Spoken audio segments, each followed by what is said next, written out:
Jobs to be done is a different approach that you can use in contrast or as a companion to gap analysis.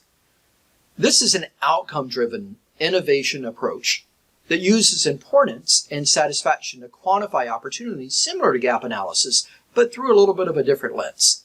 Here, the math is you would take that importance score and then add to it the maximum of the importance minus satisfaction, or 0, whichever one of those factors is higher. And that will give you an opportunity score. What this does is it gives you a sense of a rating. So you can use 0 to 10, for example, for each rating. And what you are able to do from there is to assign a score using this formula to the various features or functions that you're considering. Higher scores are better. So you're able to further differentiate what features you might want to prioritize, or what benefits you might want to emphasize versus others. So in this jobs to be done definition, what we see here is it's a methodology where you can look at customers and why they buy products. What's the purpose? What is the task or the job that you want that product to do for you? Clayton Christensen also has done some work in this area and has promoted this approach of jobs to be done. So it's not just, do you need a slide advancer or a clicker? It's, well, why do you need it? And what are you going to use it for? And what's the benefit and the purpose?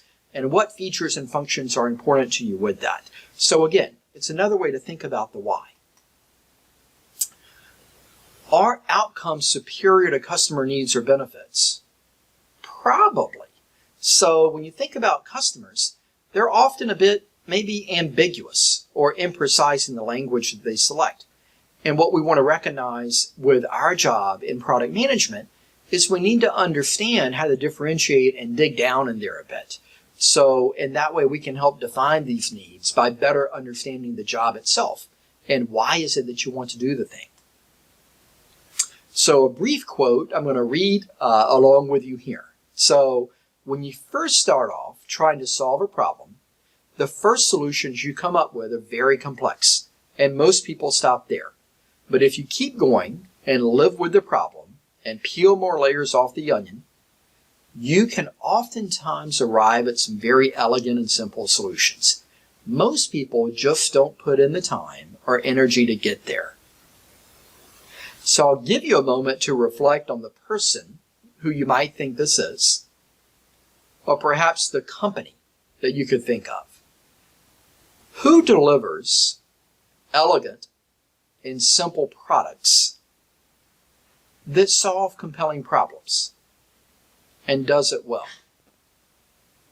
So Steve Jobs, founder of Apple, is who this quote is attributed to. So again, think about that a bit in the context of what's it going to take? How much effort are you willing to spend to understand why? And how to get the minimum number of features you might need to solve that problem. Make it easy to design.